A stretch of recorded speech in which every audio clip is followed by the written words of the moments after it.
Good morning, everyone. Welcome to Higher Moment Mastermind. I'm Shira Litzer, happy to be your host today. And Vern Schellinger is off for August, enjoying his vacation with his wife, and we'll be back in September. So let us get the show on the proverbial road.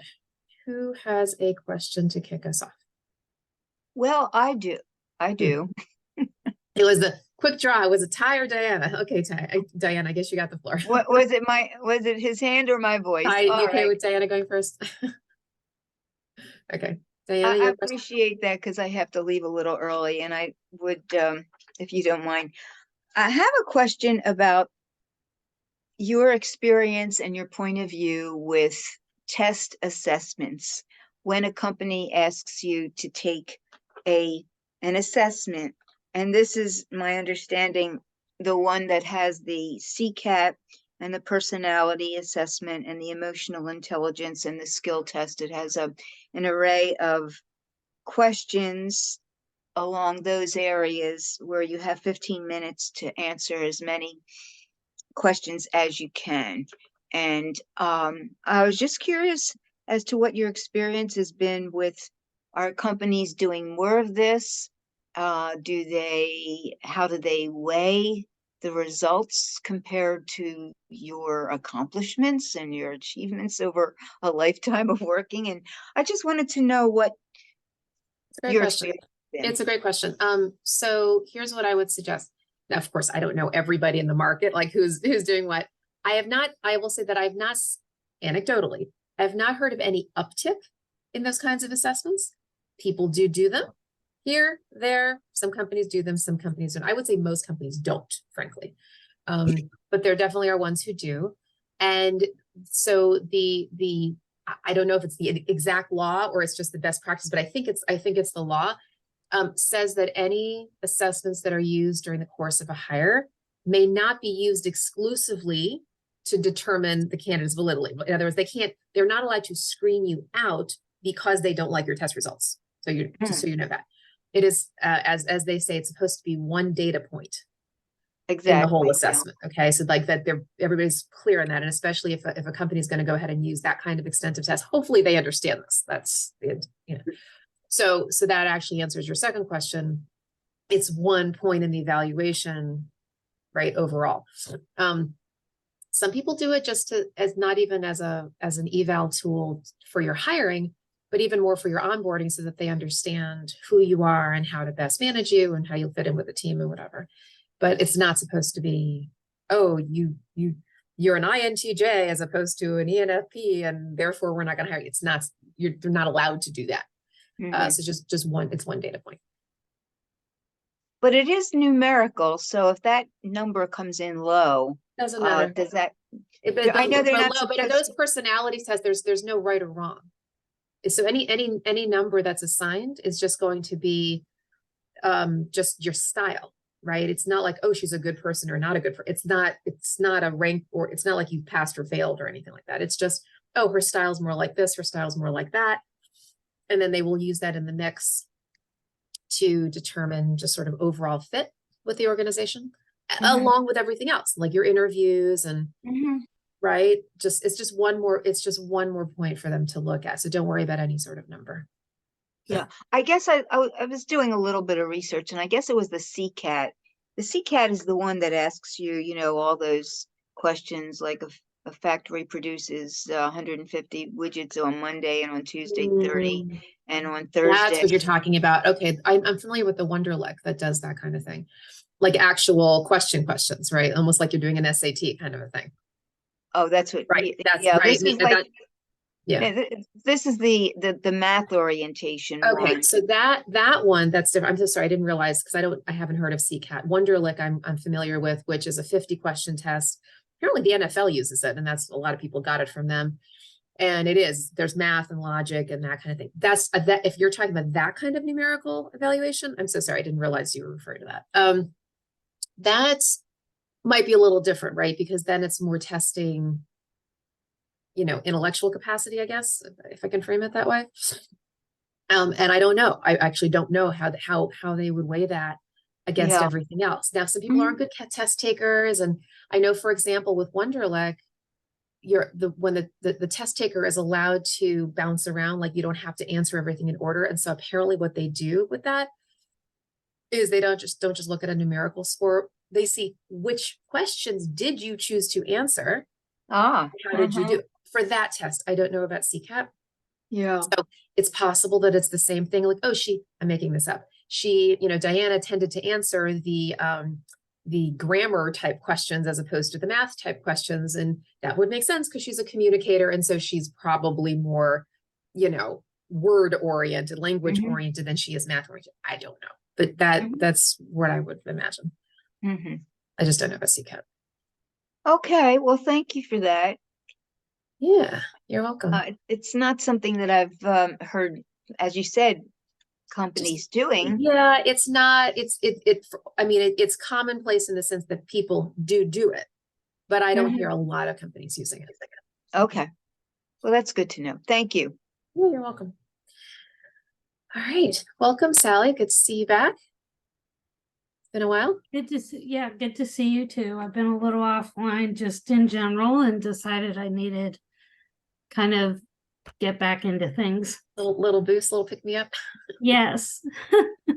We're here to pick you up and give you a hug. That's so nice.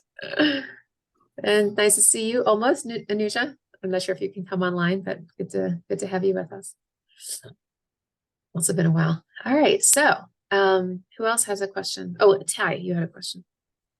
Yeah, I have a question regarding cultural fit. Obviously, sometimes you don't know until you get there, but when you walk in or the camera goes on and all of a sudden you see, oh, these people are 20 years younger than me, 10 years younger than me, or 30 years younger than me. Do you address that at all, or do you just leave that alone and just put it, just say, here's my qualifications? Yeah. I mean, basically, the last interview that we talked all about cultural fit. And we want to make sure we can see what you do on the resume. It seems to me that, that's an issue, but it isn't an issue. Right. It isn't. It isn't. I would not address it overtly. Absolutely. I would do your very best to, just like you would with in any interview, bond with the people. Okay. Now, if the folks are a different generation than you, there might be some cultural nuances, and we all need to, not just job search, like we all need to be sensitive to that. That's a whole other conversation. I don't know.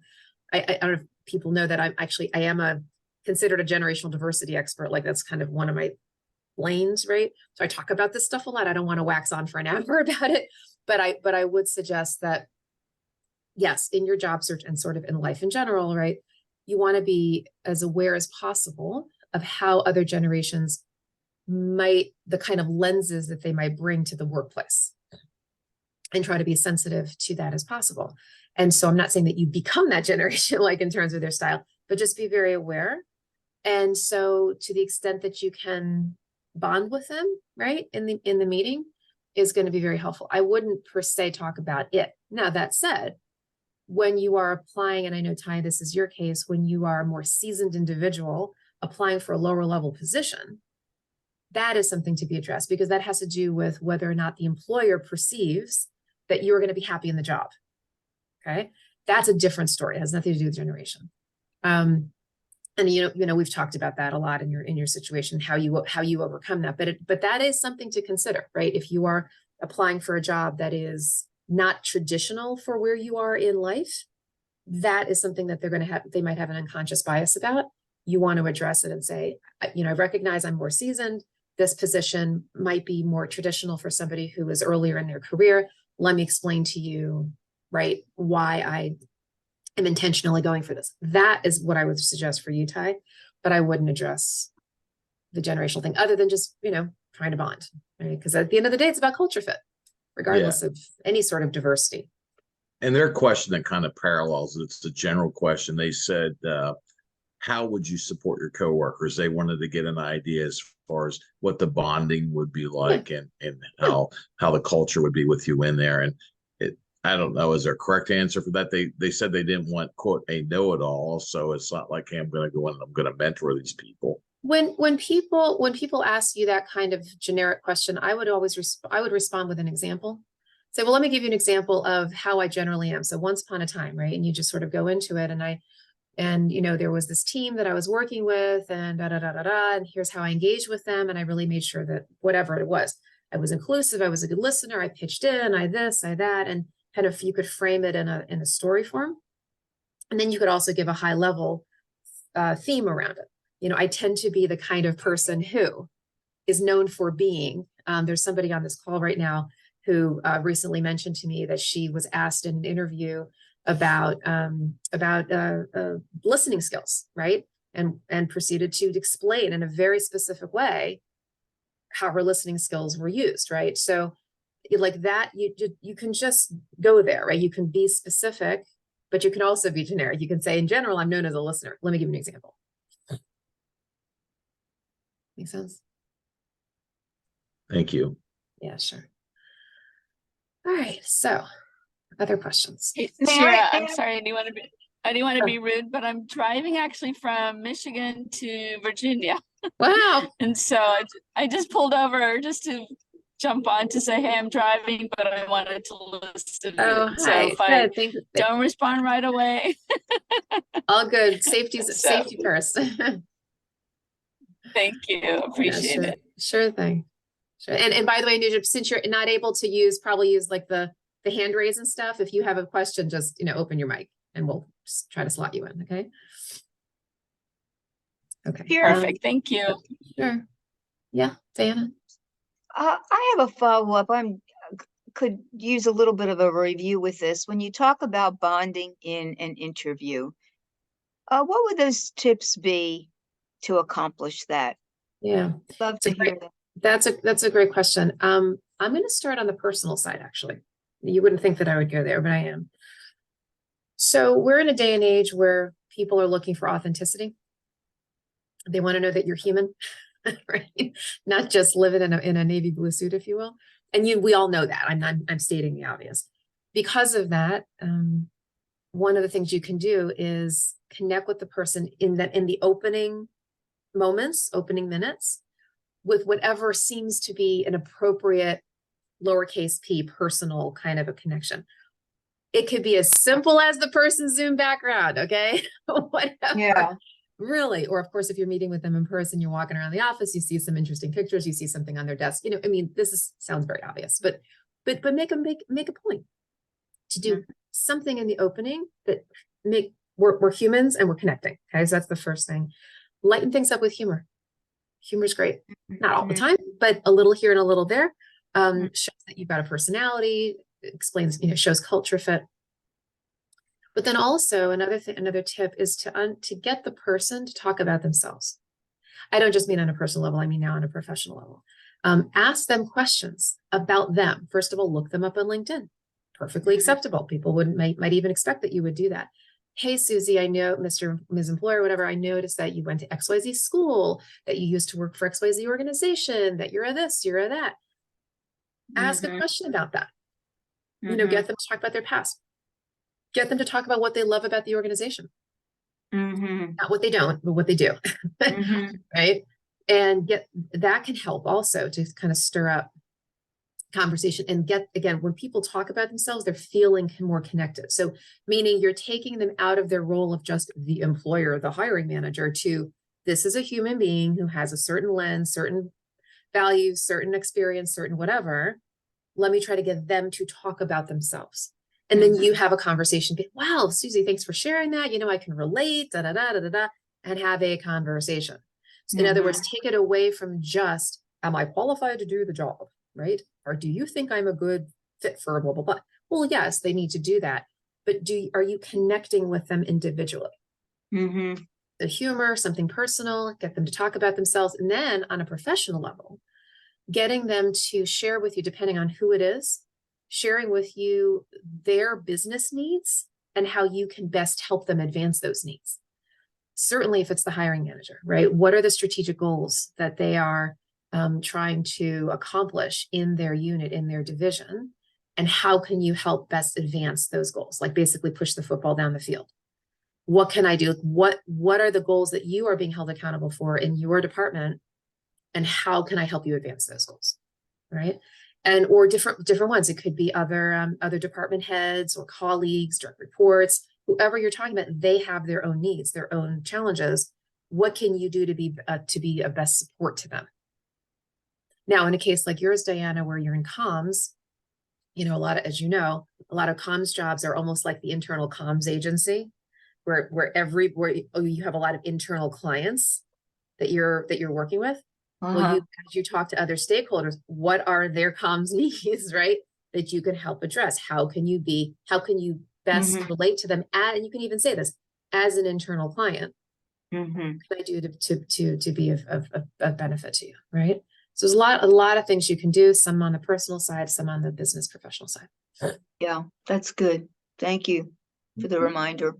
Sure. By the way, before we go into Ty's question, I actually want to punt this one back to the whole group. When you all have been interviewing, has this ever come up for you where you're trying to bond and you think you've done it successfully? Maybe it was my tip around, connecting with others in the organization, advancing their goals. Anybody have any personal anecdotes they can share around this? Ty and then Anusha. I just had an interview. I probably mentioned this before. Bonded with the interviewers, same school. Um, Eagle Scout. The interviewer was an Eagle Scout. One of the interviews. The other interviewer, son was an Eagle Scout. Talked about that. Talked about the schools. So, it helped the interview go pretty well. In the end, I was not offered the job, and that I look at that maybe as a cultural fit. Okay. Yeah. Thanks. Anusha? Sorry, this is related to, application. There are still applications that are online that are just very long and stringent. And, even though you have your resume, they still ask you have an option of uploading your resume or filling out the, application manually. And so I chose to do it manually. But one of the questions that came up, and this has come up frequently, is what is your what is your salary requirement? It doesn't give you a range, which makes it a little bit easier to kind of know your low end and the high end, based on whatever research you've done. But if they don't give you a range and they just give you, the only option is to put in a number, how should you, obviously you don't want to undervalue yourself, right? But you also don't want to, overextend in knowing what the organization is willing to pay for that particular role. So what's a good sort of like a happy medium answer to respond to a question like that? So this is a very common question, and I'm going to go ahead and address it again. And it's for some reason it's come up recently, so I'm just going to go ahead and kind of give my little speech here. So for those of you who've heard this speech recently, forgive me, but it's worth sharing, right? Because we always get this question. So first of all, let me take a step back, Anusha, and before I answer that specific question, I want to give people context for those who have not heard my speech around salary and how things have changed. So in the country now, we have a trend toward what's called pay transparency. It's a DEI, diversity, equity, and inclusion lens, if you will, that has to do with trying to create sort of parity in pay structures, right? So for folks who tend to be underpaid, if that person tends to be marginalized, then this is trying to level set it. And what that means is, on the job seeker side, it means that there are more and more companies who are posting pay. There are actually some states in the union that require it. Colorado, California, there's a number of them, like 30 or so now do actually require it. And so sometimes you are going to see that posting. You're either going to see them post a number or you're going to see them post a range. And if they do that, then sometimes the employer will say in the interview, hey, did you see our range? Did you see our number? Are you okay with that? And if you're not, meaning you're just above, then I would say that. By the way, say it, okay? Now, not if you're 50K gap, then that doesn't make any sense. But if it's a little bit, like maybe 10K, even 15, you can say, hey, I noticed you go to 100, but I'm really looking for, more for 110. Do you have any flexibility? And guess what? Most people do. It is extraordinarily rare that an employer is actually going to post the top of their range in a posting. It's like almost just not done. Unless they know that their number is so low, like for the market, that they're just going to go to the max, and they might even say in parentheses maximum or top number or whatever. But normally they have a little bit of squishy room at the top end. So you can say, I'm looking for a little bit, more than that. So I know, Anuja, that was not your question, but I just wanted to start with that because that's part of this, what's just the reality. And we're going to see more and more companies pick up on that, okay, as HR people get more hip to this idea of posting pay. To your question around how do you answer the salary requirement thing when there's no money, okay? So first of all, that has to do with research that you do. You really need to do your homework to figure out where you are in the market now. This is not an exact science. There's lots and lots of variables. For-profit, nonprofit, government, local, size of company, level of role. I mean, there's a lot of different things, but you can definitely go to Glassdoor. You can go to salary.com. I think there's one I just heard of. It's called Pay Scale. Anyway, look around and do multiple touch points and try to look for, pop in the name of, your title. If you can figure out industry, try to figure out where you are in the market. Okay. And then relative to the company that you're applying for. Because for example, if you're coming from a for-profit company that was very large, and then you're going to a nonprofit or you're going to a smaller size company, those, right? The salaries, the titles, there's so much variance there. So I can't, of course, specify what your situation is, but I can say, do your homework. And then, and of course, look at your own compensation history, right? Presuming that you were fairly compensated for, where you were. Then you pick what I call your happy dance number. Okay. So you're happy. Now, mind you, benefits do come into play here. The total compensation package does come into play. But when it comes to base salary, pick your happy dance number. And that would be a number that would be a realistic high end for what you believe the market bears for your job, for your level. Okay. Now, again, keep in mind, a lot of different variables, including title. A manager at a nonprofit, might be making, I don't know, 75K. That same manager at a large company might be making 250K. Like there's really a difference, but you've got to really think that through. Pick your happy dance number. And that is the number you go with. So here's the tip, folks. Ready? Listen up. This is so important. You've got to hear what I'm about to say. When they ask you for your requirement, never, ever, ever give them a range. Now you are going to hear conflicting advice here. I've seen it on LinkedIn. People say give a range. Don't give a range. Do you know why you should not give a range? What is the number they're going to offer you? Hello, Yes. We know, right? Of course, the bottom. That's their business. They are making a business decision. Of course, they're going to do that. In fact, I recommend to employers that they don't do a range for the same reason, because if they give a range and they offer you anything less at the top, you're going to feel lowballed. It's just psychology. So give one number, happy dance number. You can always negotiate down, but you can't negotiate up. I mean, this is like negotiation 101, but people don't think of it this way. Okay. Happy dance number. I'm making this up, right? Your happy dance number is 120.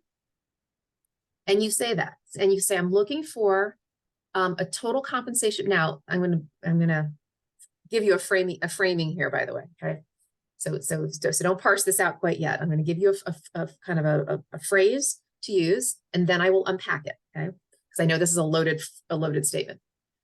I'm seeking a total compensation package in the $120,000 range, or around 120. Now you just heard me use total comp. Here's what I mean by that. When you say I'm seeking a total comp package around 120, the employer is going to hear 120. You're not going to hear the phrase total comp. They're going to hear 120. If they can do 120, they will say, oh, sure, no problem. You're fine. However, if they can't do that, if they could only do 100, here's what'll happen.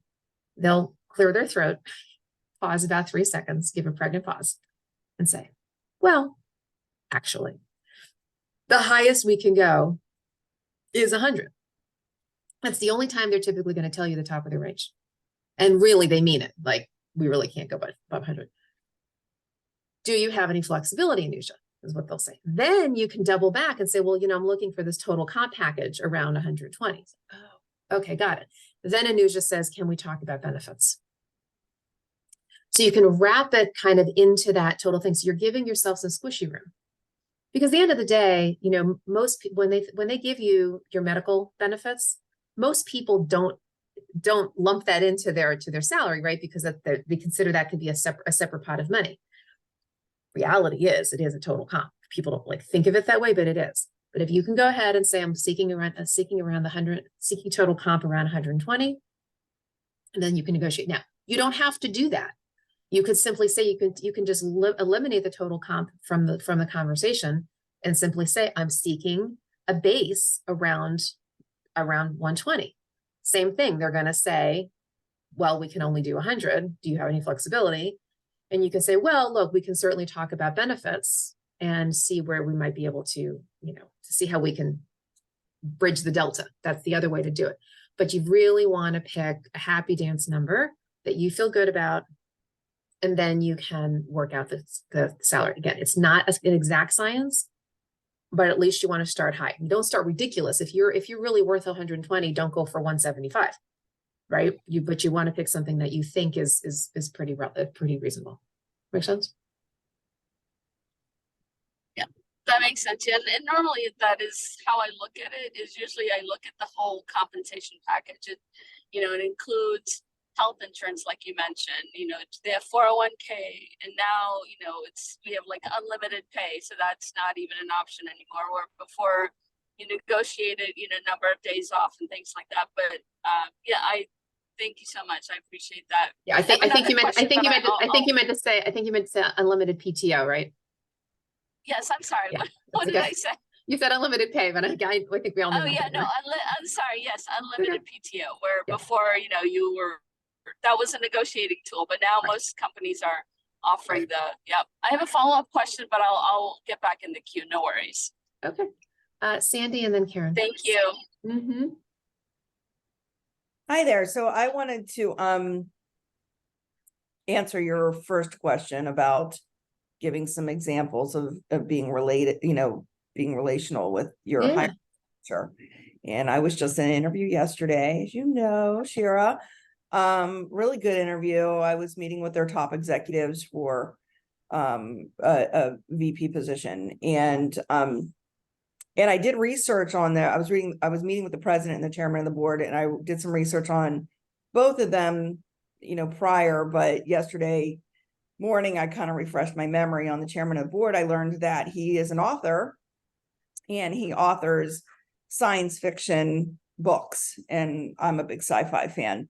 So, well, we started the interview with, you know, they were asking me what I was, you know, how my sabbatical was going, because I'm taking a bit of a sabbatical, and I told them I'm loving it. You know, I'm getting the rest I need, the relaxation. We even talked about, you know, doing some things like going to see the Barbie movie or something like that. And then, you know, one of them chimed in and said, oh yeah, my son went to go see the Barbie movie. So that's how we kind of started the conversation. Then we went into all the technical interviewing, but I ended it asking the chairman of the board about his books, because I was really interested in what his books were all about. And boy, did he light up. He was so happy to talk about his books. And I told him, you know, I'm asking you this because when I retire, I mean, you know, you could be talking to the next New York Times bestseller here. So I got ideas in this head of mine, and I'm talking, you know, and I really like to know how your writing process goes and how you come up with these ideas. And we just had a good 30-minute conversation on that alone. Wow. And I tell that made a connection for him. And even though I may not get the job, who knows, you know, knock on wood and praying to the Lord above that I do get it. But I just thought that, you know, it was a nice close. I mean, I think when you're trying to be, you know, when you're trying to relate with the hiring manager, whether you do it on a professional or a personal level, you know, just be genuine about it and be genuinely interested, and because people can sense that and pick up on it, and you know, take it. You know, you just brought up an interesting point, Sandy. You mentioned that you found out that he was an author. Well, sometimes on people's LinkedIn profiles, they will put their volunteer experience or other kinds of personal things, right? Why not? If they mention they volunteer for the ABC nonprofit, and that's something you can relate to, have an interest in, or just want to ask a question about. Hey, I noticed that you have an, you know, interest in rescuing pets or, tell me about that. How'd you get involved with that? Oh, they're going to light up, right? Same thing. Because it's personal for them. People only volunteer typically if it's something, a cause that's near and dear to their heart. So I would absolutely consider you, advise you to think about anything that is of that nature and just ask a little question and let them riff off it. Now, like Sandy did, she'd asked it at the end, so you make sure, of course, you allow the time for the normal interview, but either at the beginning or the end, you can kind of bookend with something personal. Yep. And that was actually intentional, waiting to the end, because, I could just sense in the beginning, he wanted to get down to business and ask me about my resume and whatnot. So I was like, Go all with right. the flow. And Sandy, that's good emotional intelligence on your part, that you picked up on the cue of what he needed to do. So go with the flow, right? You got to go with the cadence of the conversation and then inject the personal thing when you feel it's appropriate. Yeah, it's great, Sandy. Thank you for that little anecdote. Cool. All right. Karen, Eric, Sally, and then we'll circle back to Anuja. So I recently okay. can you hear me? Yeah. Okay. So I recently had some networking conversations and somebody provided me some leads. And I have not reached out to them because I'm going to do it through LinkedIn, and I am way too wordy to write a short message about following up. And I just wondered if you had any suggestions. Well, first of all, is there a about- reason why you're going through LinkedIn as opposed to email? He didn't give me an email. He just said, look these people up on LinkedIn. Oh. And it's not a warm, it's kind of a warm lead, but I'm not going to help you talk to these people But are you allowed to drop his name? His or her name? Sorry. I probably will. Yes. Yeah. Okay. So are you going, so I'm asking you specific questions so I can answer you I properly. understand. Are you planning to write them a connection invitation, or do you have premium and you're planning on using InMail? I thought I would start with the connection invitation, explain who I was and how I was a friend. Yeah. And then the only way I can think to do it is, once they answer me, is to do a follow-up conversation, because you're so limited on LinkedIn as to what you can write. Correct. Okay. So first, let me just level set for the sake of the group here, and just let folks know, if you don't already know, that when you send a connection invitation, you are limited to 300 characters, not words, characters. That's not very much, like a couple-ish sentences, something like that. So that's that. Now, so first of all, in terms of the first line, after the hi so-and-so, well, in this case, you can say that you were referred by so-and-so, by John Smith. So here, sorry, I'm talking to you, Karen, but I'm talking to the whole group. So I'm going to get two pieces. I'm going to answer your question and answer. Okay.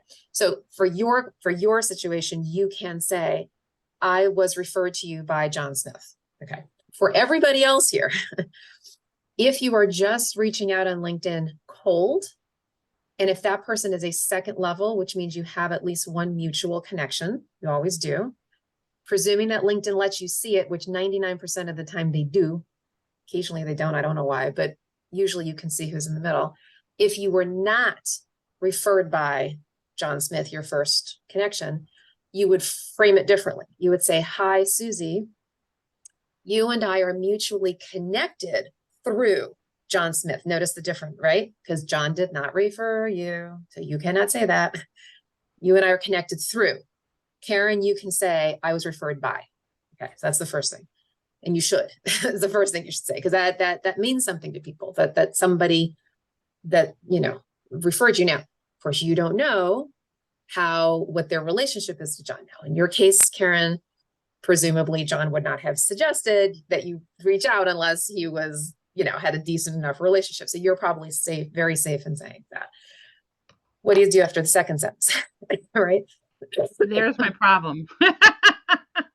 Right. How do I condense it into 230 characters? It all depends. Of course, I don't know the specific situation as to why he referred you. That is actually where the customization comes in. Well, why did he refer you? Was it something about that person? Could they be a potential hiring manager? Are they maybe connected to people who you want to be connected to? Maybe they're a consultant and they have clients there's a million reasons, but you have to be very thoughtful around what is the reason that John connected you, or what is the reason for everybody else here that you want to connect. I noticed in your background, you have extensive experience in X, or it sounds like you're a real expert in this. You know, in the course of my, career explorations, I'm really interested in discussing this with you, or exploring synergies, or would love to learn more about whatever. Karen, I don't know what your situation is, but that second sentence should reference them. What is it about their background that you found interesting, or in this case, that John found interesting? And in your course of your career exploration or your career transition, that's a good, instead of job search, career exploration, career transition is a good phrase. Wanted to connect with them, explore synergies, ask them questions about whatever. Okay. You have that little one line, or maybe 2 lines if you can fit that in, ending with, would you be open to a Zoom call, a short Zoom call to chat about this? Okay. Here's the thing. Ready? When you send a connection invitation, couple things to keep in mind. Number 1, most people don't check their LinkedIn profile. Period. End of sentence. If they're gainfully employed and if they're not looking for a job, they may not check LinkedIn for months. So if you do not hear back from them, and that is the only way you're reaching out, that's probably why. It's just sitting in their notifications. Okay. That's why, if you can also get, and Karen, in your case, and this may or may not work, I don't know, but you could try. So what I would recommend for you is do your outreach, wait a week, maybe reach back out to John and say, hey, John, I'm guessing I haven't heard back from these 3 people.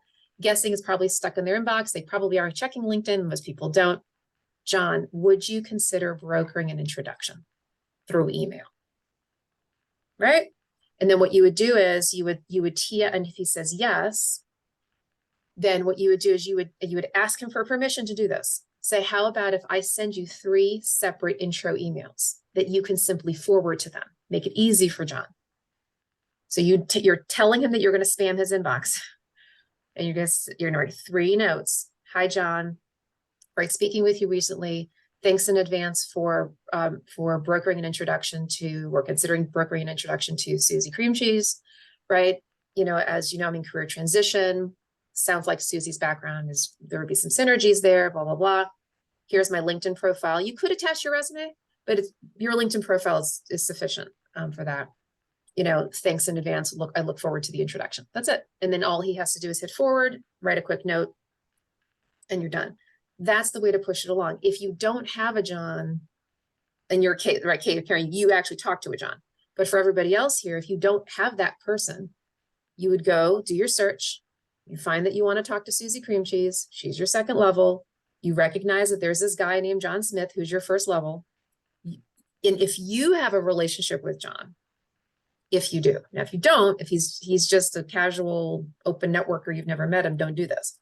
But if you actually have some sort of connection, relationship, write John an email. Don't go through LinkedIn. John may not be checking his LinkedIn either. Write John an email. How do you get John's email address? Well, if you're first level with John, you open up John's profile and there's a contact info button right underneath his picture. Okay. Does anybody want me to show you that? Where that is? Anybody want me to show you? Because I can go ahead and screen share. Does everybody know where that is? So again, just open up the person's contact page. You'll see the contact info button. Click on it. Write him an email and do it that way. Hey, John, I noticed you're connected to this woman, Susie. She works for ABC company. I'm really interested in that company. I saw a job posting on that company. I'm interested in connecting with Susie because I think we'd have synergies, whatever. But be specific, and hopefully, John has enough of a relationship with Susie that he'll be willing to make that introduction. Okay. So that's how I would address that. Is that helpful, Karen? Absolutely. Cool. All right. Eric, Sally, I will do Eric, Sally, Anuja, and then Diana. Trying to get Anuja back in the queue here. Okay. Eric. Thanks, Shira. I had a question about, you'd mentioned the topic of benefits, and my question's about healthcare packages specifically. got to admit off the bat, I really don't have any insight into the back end decision process, how much my healthcare package influences the bottom line of the company that I work for. But I have been applying to some small startups that are in early stage funding, where I know they're a little bit more budget conscious. I understand that bigger companies, they're very explicit about not discriminating against you on the basis of your health status. My question's self-interested for you today because I'm a single male in pretty good health, and I know that my impact is going to be lower on a bottom line.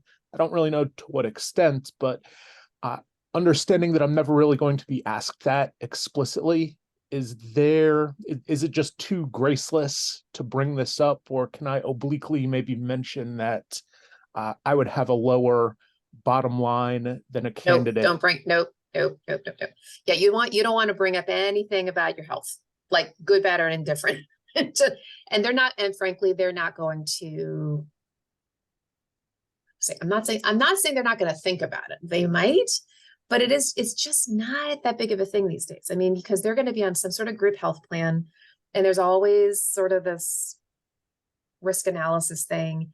And that's just, could they be thinking, I mean, this is not your case, but if you were a more seasoned, right, place of life, could they be thinking about that? Yeah, but at the end of the day, right, their package is their package, and those insurance companies understand they're going to have 25-year-olds and 55-year-olds and whatever. Just no, like there's just nothing for you to really address there. Just Sure. do your thing, otherwise let her go. Very good. Thank you. Sure. All right, Sally, then Anuja, Diana, and Michael. Hi, I have two comments. One, in response to your question about bonding.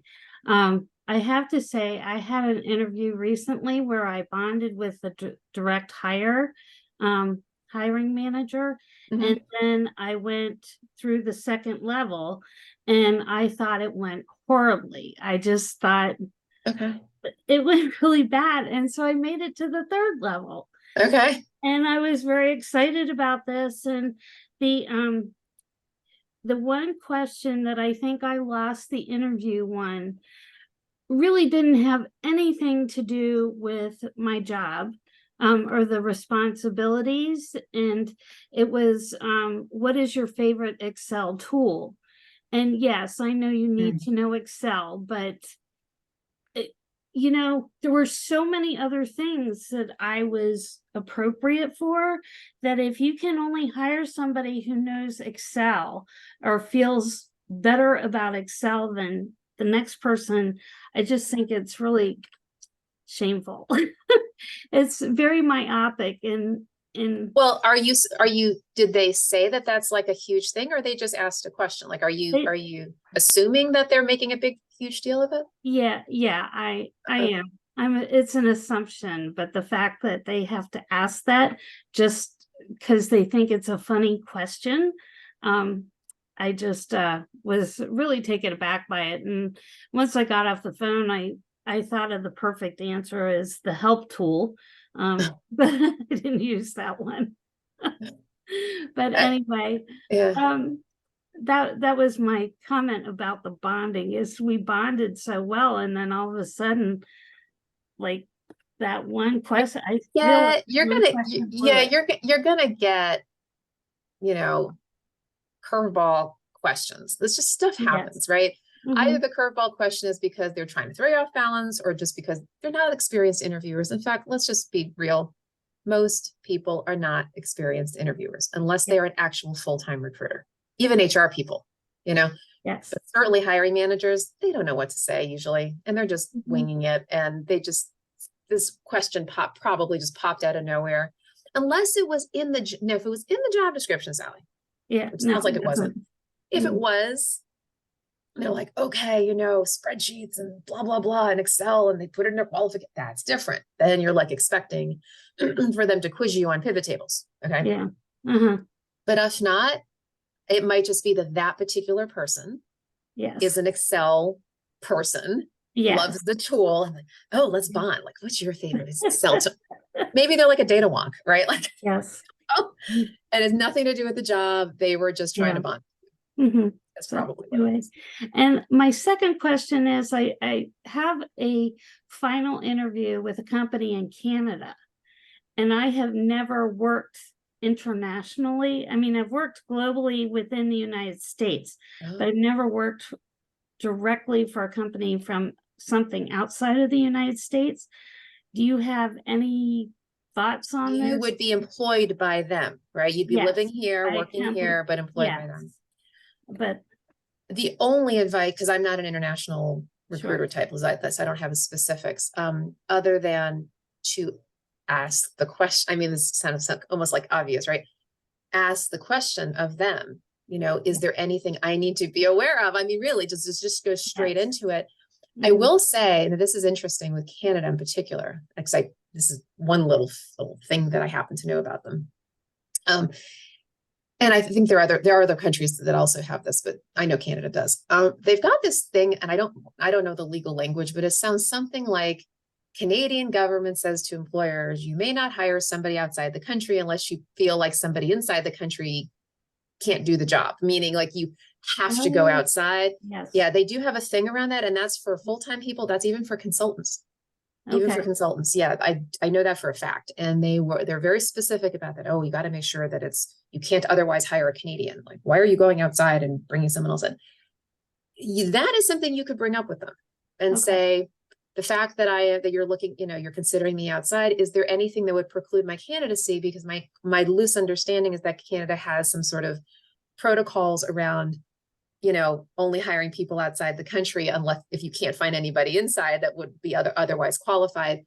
Yes. Is there anything that I should be aware of, or any other HR laws or compliance things that I should be, just be Mhm. aware of?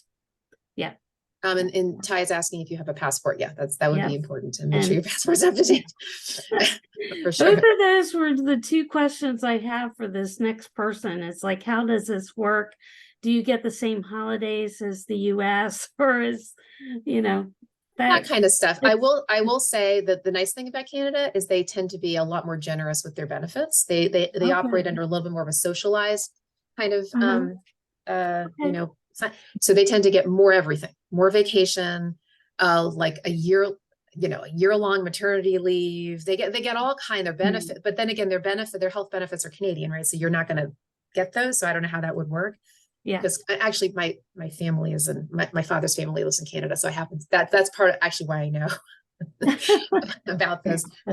They get a lot of extra perks, frankly. Okay. Yeah. That's So wonderful. that actually is nice. But just Uh-huh. ask them what you should be aware of in terms of Yes. differences. Yes.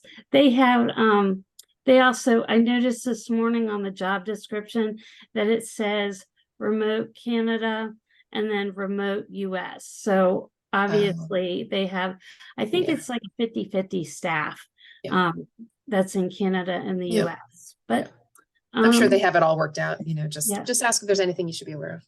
Okay, great. Thank you. Sure. Okay, Anuja, and then Diana and Michael. Thank you, Shira. So I actually have two questions. So the first one was, this question was asked on the same application that I mentioned earlier about the, desired salary. But the question was, have you ever been asked to resign or let go due to job performance? Right. And it was just a simple yes or no question. And recently I saw something from Adam Grant, New York bestselling author, professor, and, I'm sure most people on the call know him. And he posted something recently that said, yes, employees may have been, let go, but were there mitigating circumstances around that? Was it budget issues? Was it leadership? Was it, the organization didn't provide enough resources for this employee? So it's hard to just base why that employee was let go or why they had a short tenure at a particular organization. But if it's a yes or no question, how should one answer it if hypothetically, the answer, Is you know, yes. was yes. So here's the thing, and I don't know how that application is, but I would suggest this. I mean, be truthful, right? Say yes. And Yeah. if there is any place on that application that has a comment box, in that Okay. comment box saying, in reference to question whatever about termination, I answered yes, and there is an explanation that I would be happy to share with the human resources professional, right? And in I would this be happy. particular case, there was no comment box. Sorry to interrupt. Yeah, I mean, just be truthful. That's really, I'm sorry that there isn't. Hopefully they're not going to screen you out because you answered it that way. Hopefully you are otherwise qualified and they will just ask you the question in the interview. That's, I mean, you know what I mean? Like, unless, now when you're applying, if they're, after you send the application, is it just like a submit button and it goes into their database? Yes. Yes. Yeah. I'm so sorry. Like, I don't know what that's it. Like, I'm trying to get you to, like, if there's any way you can connect with them. Now, what you could do, I mean, if you, then it starts getting convoluted, right? Then it's like, well, do you go find the Right. hiring manager and like specifically, you know, right? Yep. I'd leave well enough, just check the box. Hopefully they're not going Okay. to screen you out because of it. And they're just going to ask you a question. Well, but there is that, uncertainty, right? Whether or not you're going to, I mean, even though employers say, yes, they worked here and these are the dates that they work here, they're, aren't supposed to give any more information. But again, that's not there are true. mitigating No, circumstances, so- wait. Let me press pause. No? Nope. Oh, okay. Okay, let's talk about sorry. references. We haven't talked about references and I don't even know when. Here's the deal. Some companies, I can't tell you what percentage, some companies do have a policy where they are only supposed to provide name, rank, and serial number, right? Verify employment. And they do that for litigation reasons. They don't want people coming back at them. Some companies, plenty of companies Right. do not have that policy. Now, large companies tend to, by the way, but especially smaller ones oftentimes don't. They're okay with giving references. In which case, right, you just have to be aware of hopefully what the employer is going to be saying. And, if it's that particular company, maybe if there was a challenge with the supervisor, maybe you can give somebody who was an indirect supervisor, maybe a supervisor who, basically somebody who can speak to the quality of your work. Even if it was that you didn't have a great relationship with that person, you never know, right? It could be that the person appreciated your work in many, many ways. And then there was this one area that you just weren't the best fit. There are definitely employers who will be circumspect about that and say, you know what, if I receive a reference, I'll give an accurate reference, meaning I'll say, look, Anuja was great in areas. We had a different way of doing this kind of thing. Her skills were more in this. We were looking for more of that. It just depends on the situation, frankly. But there are plenty of companies who don't do the whole just verify employment thing. So they might be asking you for real references. Because recently I had a friend who has joined this call before, where she's applying for a position, and that potential employer, called her previous employer and said, hey, if you could hire her back, would you? And they said no. And that just opens up a whole nother can of worms, because the potential employer, obviously if you get into more details, the previous employer can, say, well, here are the reasons why, right. But it's like he said, she said, or she said, she said. Right. But that it's interesting that the person found out.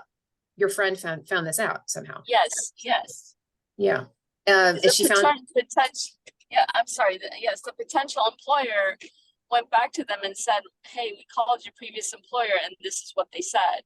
So, okay. And but I'm glad that happened, right? Because then your friend would have an opportunity to then rebut. And in fact, legally, she's allowed to, just so you know, everyone, okay. if you get a bad reference or anything that's not, you legally are allowed to respond verbally or in writing.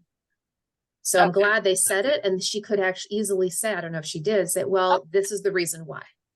Oh, okay. And I think that's what ended up happening. So Yes. thank you for answering that question, because it, you know, when this question came up on this, you know, application, I was just like, well, this is so archaic, you know. Then they asked me for my GPA and things like that, and it's just, you know, I don't know if that's still a thing nowadays. But anyway, may I ask the second part of the question? It's very Sure. similar And to, by the way, let me just, yes, and let me just kind of address something real fast.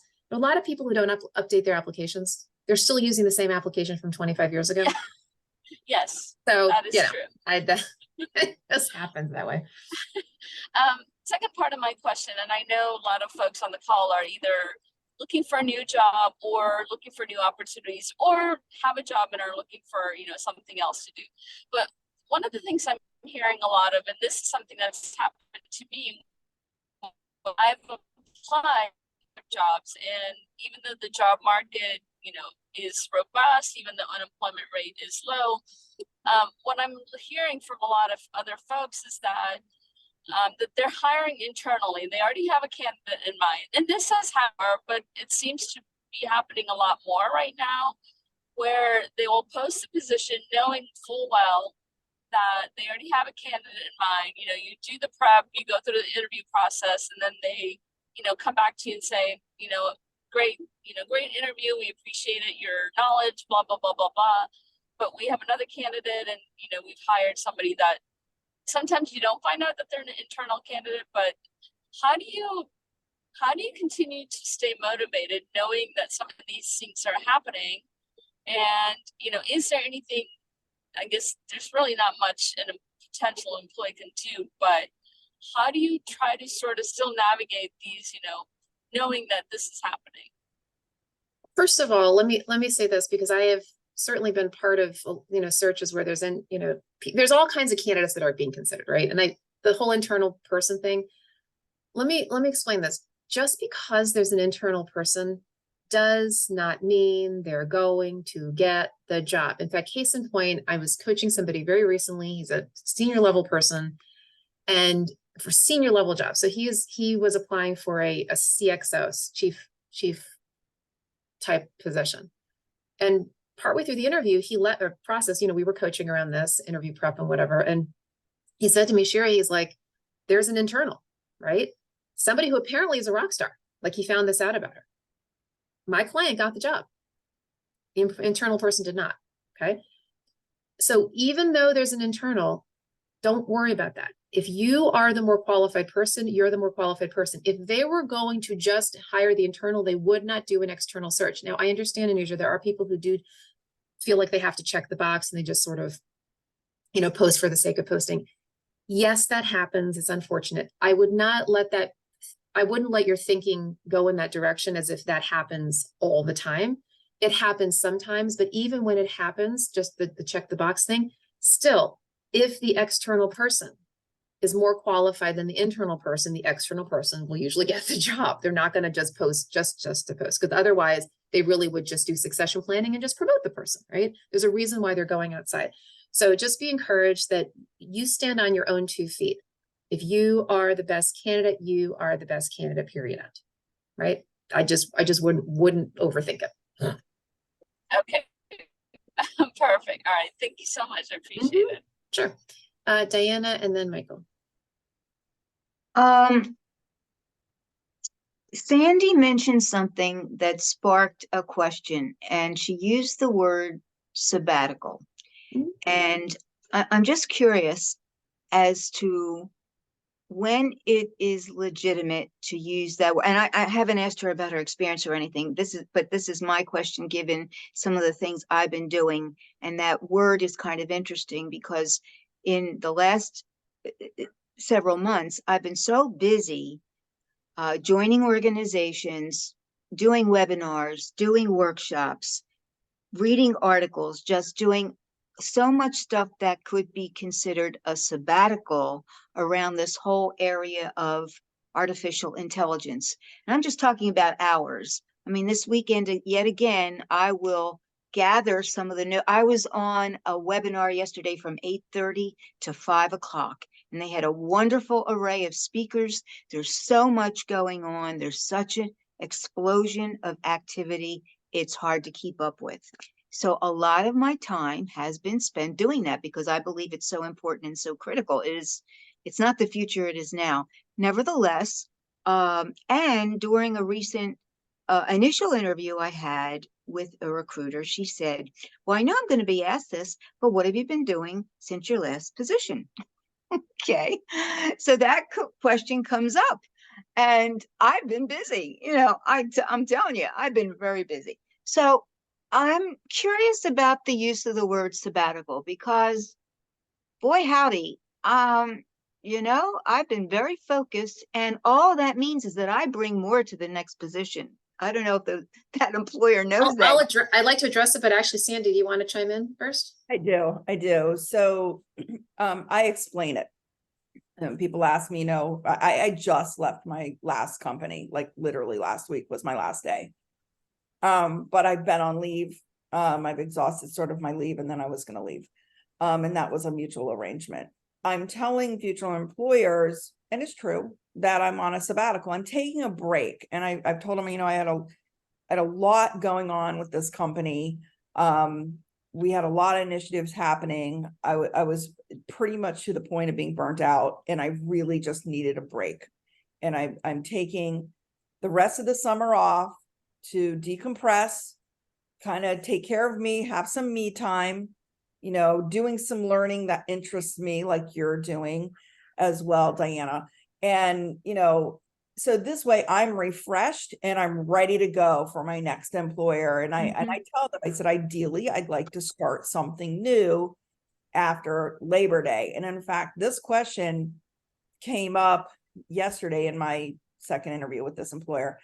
And I told them, because they asked me something along the lines of like, well, what's your idea of a work schedule? Are you like the type of person who just, wants it's kind of slow and easy, or how do you deal with fast-paced environments? And I'm like, well, I just came from a fast-paced environment. And let me explain to you. The company had amazing and continues to have amazing growth. And it's literally the analogy we use there is changing the tires on a moving bus. That's the environment I'm used to. And now that I'm taking this break, I said, quite frankly, I could continue taking the break well into the new year. But I'm finding at this point in month 2 of my break that I'm getting a little antsy.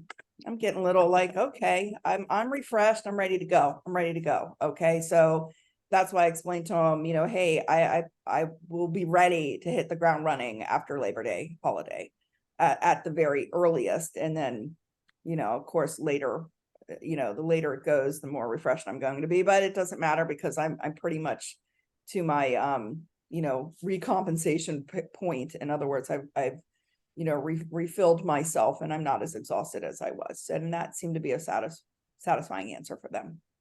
Yeah, and I would just echo that, Diana, and just simply say, and in your case, be very specific. Say if you feel comfortable saying, I've taken a bit of an education sabbatical, and I've been boning up on AI, and you can be specific and say, yep, for example, just spent a day taking a class called blah, blah, blah. We learned about da. I've just been filling up my knowledge, because it's not the future, it's now. I mean, like literally say what you just said to me and just be specific. That's pretty legit. Okay, great. Yeah. Education sabbatical, I'll just make up a term. Good. Thank you so much. Michael? Yes.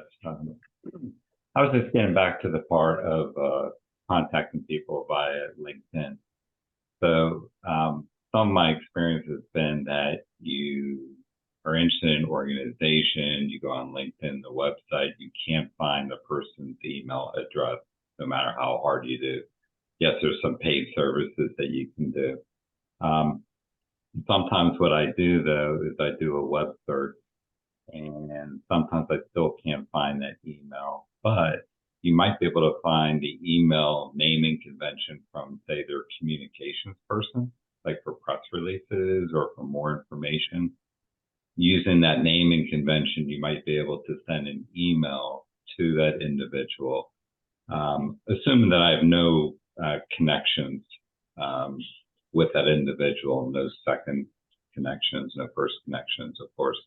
And then I send a LinkedIn response. Hey, I sent you an email, and within my 300 spaces, I tried to say, please feel free to check out my profile for more information, even though he or she might have already have done that. And I've been pleasantly surprised that, although I haven't gotten a job offer, about 15%, maybe 20% have actually accepted the LinkedIn request. So to me, that gives me an opportunity for a future contact. And So I actually just wanted to share that. thank you for Mike, and something else about that. I remember I mentioned earlier that a lot of folks don't check their LinkedIn. Here's the thing: even if they do, and you send the, like Karen, I think you were the one who asked the question, right? So you send the connection requests. Okay, they check their LinkedIn and they've accepted it. Here's the thing: even though they've accepted it, if you put in that message saying something like, hey, would you be open to a Zoom call? As you probably have all seen, when you receive an invitation, typically you'll only see the first couple of lines, and you have to hit see more, right, to see the whole thing. Some people might just accept it without reading the whole thing. They may not have even seen your request for a follow-up meeting, okay? So if they accept your invitation and you've asked for a meeting and they don't say anything, now that you are first level, you have the right to write them back, because now you can just message them like a regular person and say, hi, so-and-so, hi, Susie, thanks so much for accepting my, invitation. Would really love to explore synergies. Would you be open to scheduling a Zoom call? If so, I'll toss out some dates. Or you can be a little bit more bold and say, if you're open to a Zoom call, let me know if you're available, bing, bing, bing, and then just give 3 dates over the next couple of weeks, and see if she'd be open. Now, is she going to check that email? Who knows? Like, I don't know, right? But you could at least try to put some dates in there, and hopefully she'll respond. But again, I absolutely would follow up. Don't just let the acceptance of the connection request stand. Follow up with a personal note. Hi. Regarding LinkedIn, after you've interviewed and they've told you they're moving on with another candidate, is it appropriate to connect with them and say something like, I'm really interested in your organization, want to stay connected? Yeah, absolutely. Hey, it was great. It was great meeting you. Would love to stay professionally connected. Yeah, absolutely. Sure. Yeah, I wouldn't do that. And that's an interesting point, though. I wouldn't do that during the interview. This is the one time that you want to stay away from connecting with people. You can connect with people before you get an interview, before they even know you're a candidate, before you're a candidate. But once you're a candidate, don't connect with them on LinkedIn, because that could put undue pressure on them. Okay, so relationally, that's not the time to do it. Way before or afterwards. Right. Yep. Makes sense. Unless, like, in the interview, you guys talk about it, that's fine. But otherwise, yeah. All right, man. This time just flew. You guys had so many questions. It's great. Any others before we wrap up and go to the prayer call?